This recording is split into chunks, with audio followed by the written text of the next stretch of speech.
mayong aga sa aton nga tanan. Welcome naman sa aton nga Sunday School subong nga aga. Amo ni nga aton nga pinakauna nga Sunday School subong nga 2021. So natapos na kita sa regeneration, natapos naman kita sa justification, and this time we will go now to our lesson number 9 in understanding salvation, and that is sanctification. So welcome ginamon ng tanan subong nga aga sa tanan nga nagatan-aw din sa aton nga online Sunday School. Welcome gid kamo kag may prayer nga unta may makuha gid kita kag may aray kita nga ma-apply sa aton nga kinabuhi pinaagi sa aton nga Sunday School subong nga aga. But before kita magapadayon, mag-aampuan na kita. Let us pray. Lord, we thank you, God, for this morning. Nagapasalamat kami, Ginoo. Ari naman kami, Lord, makaresume kami sa amon Sunday School diri sa online, Father. Nagapangayo kami, Lord, sang kaalam nga nagalindra sa imo, nga maintindihan namon sa pinakasimple nga pamaagi ang amon nga lesson subong nga aga kag ma-apply ini sa amon tag sa kapag kinabuhi. Damo nga salamat, Ginoo. Ginasalig namon ang tanan sa imo subong aga. In Jesus' name we pray. Amen. Lesson number 9, sanctification. So the purpose of this lesson is to gain an understanding of the term sanctification. Ano bala ining ginatawag naton nga sanctification? Participant will understand what happens to them when they are sanctified and how sanctification process continues. So this lesson focuses on the process that turns selfish, sinful people into people who are more and more like Christ every day. Who are these selfish, sinful people? Amo ni siya ang dati naton nga estado, ang aton nga pagkinabuhi. So the time we receive the Lord Jesus Christ sa aton nga kinabuhi, we are being regenerated and we are being justified. Tapos karon, dinaproseso ang aton nga kinabuhi karon dira para every day ang aton nga goal is to be more like Christ every day. This is the changing of our desires and our nature. So may ara nga pamangkot diri. How do you set apart time for God? Paano ba lagi na set aside ang time dira sa Ginoo? Nagahambal ka bala kada alauna magampo ako, kada alas 7 magampo ako, makadto ako sa simbahan, dapat hindi ako malate. So has becoming a Christian change how you use your time or your money? May kaibaguhan ba katong time nga wala ko pa nakilala ang Ginoo kung paano mo ginagamit ang imo nga time kag paano mo ginagastos ang imo nga kwarta? Kung dati ang time ba nimo is arat lang sa kalibutan, wala ka panahon sa Ginoo, wala ka panahon mag Bible study, wala ka panahon mag meditation kag magampo, karon ba nga naging Kristiyanos ka na, may kabaguhan ba? Ang imo nga kwarta, ginagastos mo dati sa imo nga mga pleasures kag hindi sa ministry. Subong ba nga naging Kristiyanos ka, may ara na ba nga kabaguhan? Recall a time when you did something you knew you were not supposed to. How did you feel afterwards? May mga panahon bala nga na kita nakahimo kita sa mga butang nga dapat hindi naton ginabuhat bilang mga Kristiyanos. Kag pagkatapos pag nabuhat naton ina, ano ang aton nga pamatyag?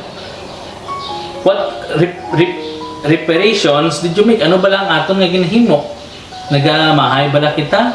Gina-change bala naton? Para silang amo ko mag-diet ako pero dapat hindi nagdama akong kaon. Ay, dapat hindi kay ginahit ako, di ba?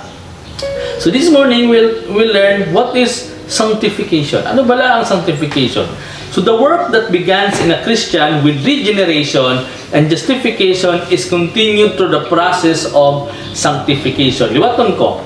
The work that begins in a Christian with regeneration and justification is continued through the process of sanctification. Regeneration, pagbabagong buhay. The time na kilala natin si Kristo sa aton kinabuhi, ang Ginoo nag-abot, nagbago ang aton na kinabuhi. Nga aras ang changes. Kung ikaw dati amo ka na sinisubong tungod kay dawat mo na si Kristo sa imong nga kinabuhi. And after that, because of what we received, the Lord Jesus Christ, we received the Lord Jesus Christ in our heart, we now have this what we call justification. Di pa kamatarong kita. Because hindi naton kaya nga luwason ang aton nga sarili because we are all sinful. Kag ang aton nga sala karapat dapat sang penalty. Ang ginhimo sang Ginoo, we are being justified through His Son, the Lord Jesus Christ. Pinaagi sa kay Kristo kita gin-justified dito sa cross. sa time nga ginbayaran niya ang aton nga mga sala, because ang kasalanan dapat may ara sa ang kabayaran. Ang problema hindi natin kaya bayaran because we are sinful people, and only the Lord Jesus Christ can provide the penalty, the salvation kinahanglan dito sa cross. Siya lang ang qualified, hindi gid kita. That is why na-justify kita. Di pa kamatarong kita, hindi because maayo kita nga tao, di pa kamatarong kita, it is because of what the Lord Jesus Christ has done on the cross. Karon, kay gid pa kamatarong na kita, gid pa kamaayo na kita, ano karon ang dapat naton nga maging response? Ano dapat ang aton nga himuon? Diri magsunod karon ang ginatawag naton nga proseso sang sanctification. Because the time nga gin-receive naton ang Ginoo sa aton nga kinabuhi, may kabag-uhan, kag dapat may choice kita nga magsunod sa iya nga mga plano sa aton nga kinabuhi. So there are two ways the term sanctify is used in Scripture. May alas ang dalawa. Una, this is what we call positional sanctification. According to our lesson sa Discipleship Essentials, the first one is positional sanctification. This term refers to our place or position with God. Being sanctified by God means we have been set apart for His purpose. We no longer live under the confines of our fleshly desires, but rather under the freedom of our title as God's heirs. What does the Bible say about this positional sanctification? Tanawan na natin ha.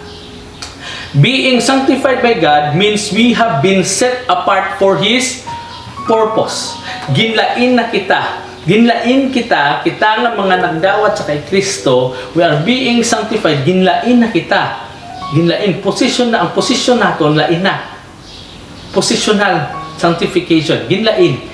Para ang atong nga kinabuhi, magahimo sang purpose sang Ginoo diri sa kalibutan o sa aton nga kinabuhi, the purpose of God.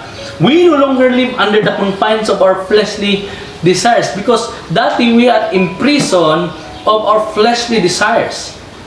But the time we receive the Lord Jesus Christ, justification and sanctification happens, nagakaamat nga nakuha na naton, ginukat na kita sa Ginoo So ginsanctify na kita. Dati ang desire naton is fleshly, karon ang desire naton is para na sa Ginoo. So hambal niya pa diri, but rather under the freedom of our title as God's heir. So tanawon naton sa Bible karon. Ano ba ning positional sanctification? Hambal niya sa Acts chapter 20 verse 32. Now I commit to you to God and to the word of His grace, which can build you up and give you an inheritance among all those who are sanctified. So this means that we are set apart and built up for our inheritance. Gina-prepare na kita, ginlain kita sa Ginoo, kay kita, may ala kita nga panublion. Kita ang mag-inherit dito sa may ala gin-prepare ang Ginoo sa aton, di ba? Sabi niya, I will go and prepare a place for you. So dapat kita nga mga Kristiyano, huna-hunaon kinaton nga nagbago na kita, ipakamatarong kita, dapat magkinabuhi kita karon nga in accordance sa purpose sang Ginoo. We are being sanctified.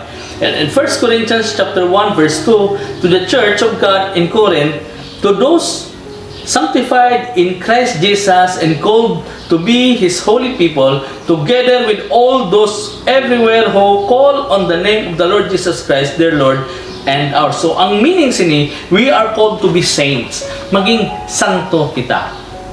When we talk about saint, dahong kisado nagapanindog aton nga balahibo, santo ang tawag sa aton. Sa ibang nga relihiyon, dapat mahimuon ka para nga maging santo ka. But according to the word of God, to the church of God in Corinth, to those sanctified in Christ Jesus and called to be His holy people, together with all those everywhere who call on the name of the Lord Jesus Christ, their Lord and ours.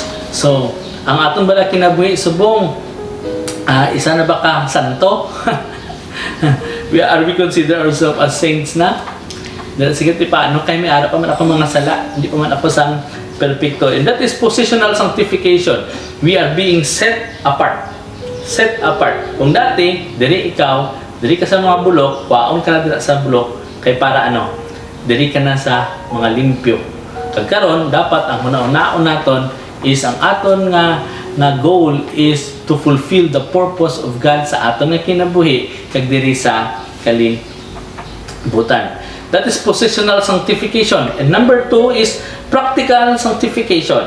Another use of the word sanctification refers to the ongoing process in a believer's life becoming more like Christ. Ongoing process.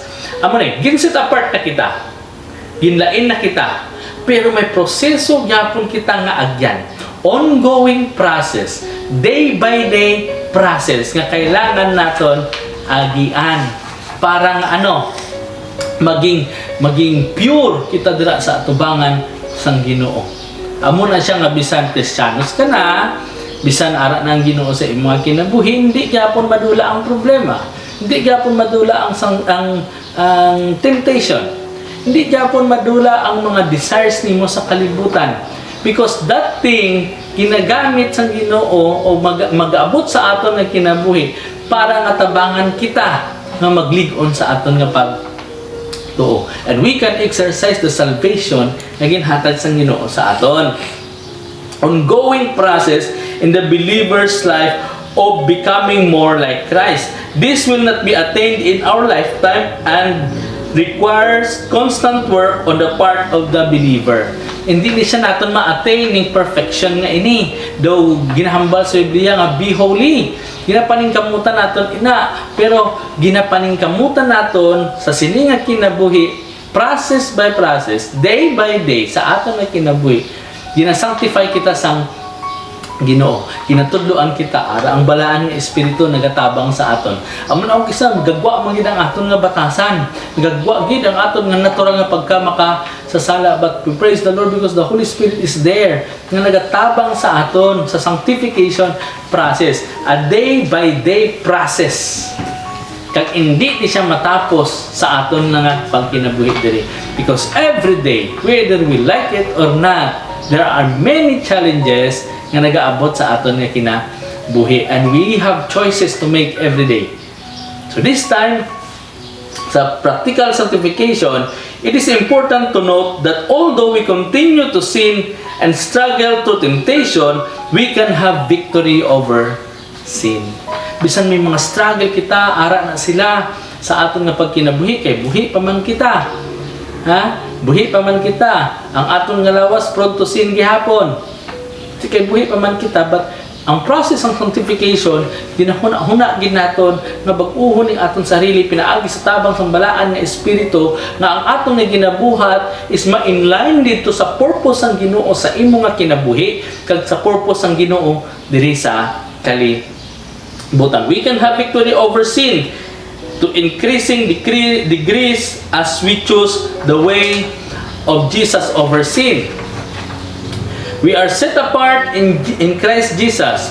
God does this work to the degree that we obey Him and are faithful to what He asks us to do. Sanctification doesn't mean we are perfect. It means we have purpose. We have purpose. Kung dati, naglalaro sa hangin ang buhay mo at di alam kung saan ang tungo, kagaya ng sinabi ng isang kanta. But this time, sanctification doesn't mean that we are perfect. Na naging perfecto na kita. It means that we have purpose. May purpose kita, and that purpose is to become more and more like Christ every day. We may fail today, we may fail the other day, but nagapaningkamot dapat ang isa ka Kristohanon sa pag-grow, sa pagsunod sa kay Kristo, using his or her own decision making and freedom of the will, palanggaon niya ang Ginoo. And this is what we call the sanctification. Gina-process kita. A day by day process to become holy. If you fail today, ask for forgiveness and maningkamot na naman kita pagka sundadlaw. God, nakaintindi ang Ginoo sa aton that we are very sinful people. But nami lang gid kay gi-justify niya kita. Pinaagi siya buhat sa cross. And now ginatabangan pa niya kita subong nga i-process sa sanctification nga ginatawag naton. Proseso, adlaw-adlaw ginatabangan kita sa Ginoo. It's very important to have a connection with the Lord. Kailangan ara gid ang aton nga connection dira sa Ginoo kag hindi gid madula, because adlaw-adlaw damo sa mga challenges nga mag-abot sa aton nga kinabuhi. So again, sanctification doesn't mean we are perfect, because nobody's perfect. Wala gid sang perfecto, bisan kami nga mga pastor hindi kami perfecto. But we need to think that in sanctification we have a purpose. We have a goal. And that is to become more like Christ, to fulfill the purpose of God in your life and the purpose of God in the world or in the church through you. May ginagamiton ka sang Ginoo sa pag-fulfill sa iyang purpose diri sa kalibutan. Una sa imong kinabuhi, kag sa imong nga mga neighbor. So that is the two kinds of what we call sanctification. Two ways the term sanctify is used in the scripture. And next Sunday, we will talk about the means of practical sanctification. Ano ba ang mga gina-process kita every day, day by day process to become holy? Ano ba ang ang mga tools, ang mga means na ginagamit sa Ginoo para nga tabangan kita? Kaya ang kanami sini, wala na kita ginpabayaan. Ay, sige, naluwas ka na. Di pa ka at matarong ka na. Sige, palingkamot ka na da. Pahala ka na da. Hindi, wala niya kita biyaan. Ginopdan Japon niya kita. Kag may mga butang, may mga means na gingamit or tools ang Ginoo na gingamit para sa ano? Para sa pagpalig-on sa aton, sa proseso nga ginaagyan naton subong na may ginagamit ang Ginoo para tabangan kita. And that is our lesson next Sunday, the means of practical sanctification. So, brothers and sisters in the Lord, that ends our lesson today. Ibig sabihin, we are being sanctified. A day-by-day process. Positionally, we are being set apart. Karon ka na set apart na kita as a position na hindi na kita sa kalibutan, hindi na kita kay Satanas, dito na kita sa Ginoo. Ang atong position from sinner, we are now being saved with the Lord. Karon saved na kita, and ang practical aspect karon kay wala pa man kita napatay, buhi pa man kita, there's a day-by-day process to become holy. Paningkamot kada adlaw nga maging balaan dira sa tubangan sa Ginoo. And we have a purpose to glorify God, to be like Christ, to fulfill the purpose of God sa imong kinabuhi kag sa iyang ministry diri sa kalibutan. Madamo gid nga salamat sa inyong pag-upod sa aton nga Sunday School, and see you on next Sunday sa aton online Sunday School. God bless, kag mag-pray kita. Lord, we thank you, O God, for this morning. Nagpasalamat kami, Ginoo, sa lesson nga imo nga ginutudlo sa amon subong. Dahil lang kami, Ginoo, sang kaalam nga ma-apply ini sa among tag sa kapag kinabuhi. This we give thanks and pray, Father, in Jesus' name. Amen.